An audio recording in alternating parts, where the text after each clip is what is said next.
आज हेर्नुहोस् त सिक्किमको त्यो जोरथाङतिर त्यहाँ नाम्चीतिर अलिकति झै झगडा भयो भने के भन्छ सिक्किमको मान्छेहरूले?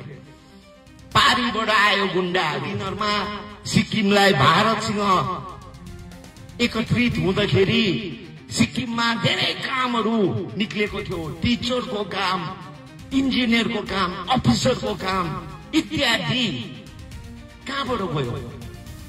हाम्रै चिफ मिनिस्टरहरूलाई, विगतको अहिलेको चिफ मिनिस्टरहरूलाई पढाउने दार्जिलिङ पहाडको गुरुबाउ गुरुआमा यो खाले थियो दार्जिलिङ। तपाईको दार्जिलिङमा इन्जिनियर सिक्किम बनाउने नै दार्जिलिङ पहाडको कालिम्पोङ खरसाङ मिरिकको मानिसहरू त्यहाँ गएर सिक्किम बनाएको। आजको दिनमा कहाँ झै झगडा हुँदाखेरि दार्जिलिङको गुण्डाहरू आयो भन्ने यो खाले लान्छ। भारत स्वतन्त्र भयो, चर्चा भएको थियो यो दार्जिलिङ क्षेत्र कहाँ जाने। यहाँ हामीले बाबाहरूको बाजेहरूको कुरा सुन्छौँ। क्यापिटल हलमा पाकिस्तानको झण्डा पनि एकछिनको लागि कहाँ जाने? दार्जिलिङ यो क्षेत्र। त्यति बेला कुरा पनि भएको थियो सिक्किमतिर जाने, असमतिर जाने। त्यति बेला मैले सुनेको सिक्किमसँग बिल्लाई सिक्किमको राजाको त्यति बेला अन्डरमा जाने दार्जिलिङ भन्दाखेरि होइन, सानो राजासँग हामी कहाँ उसको अन्डरमा जाने? हामी जान्दैनौँ। हामी भारत देशमा पुरो असमपट्टि भनेर यही हाम्रो युवा लिडरशिपहरूले कुराकानी पनि गरेको थियो।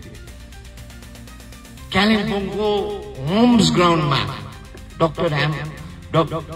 डाक्टर ग्राम्स होम्समा हाम्रो डम्बर सिंह गुरुङ एउटा यस्तै एउटा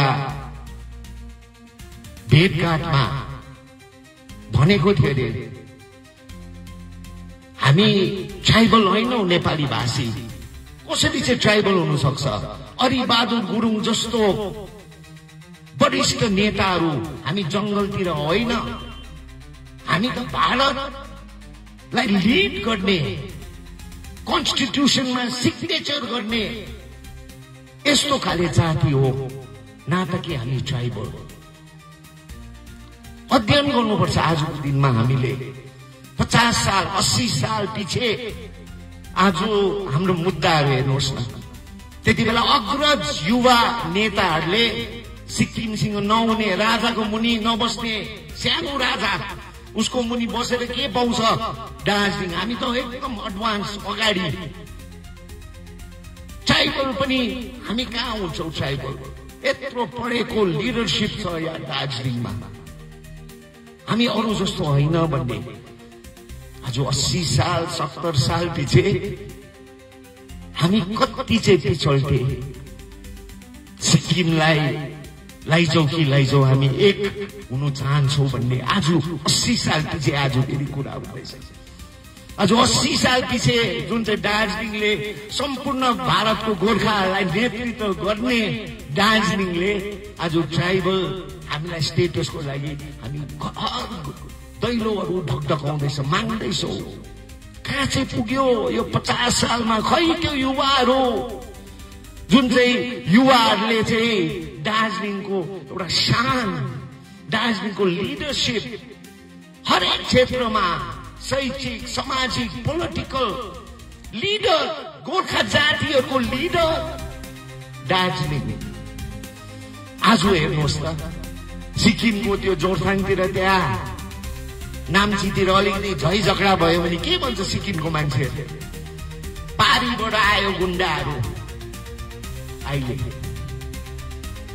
विगतको दिनहरूमा सिक्किमलाई भारतसँग एकत्रित हुँदाखेरि सिक्किममा धेरै कामहरू निक्लेको थियो। टिचरको काम, इन्जिनियरको काम, अफिसरको काम इत्यादि कहाँबाट गयो?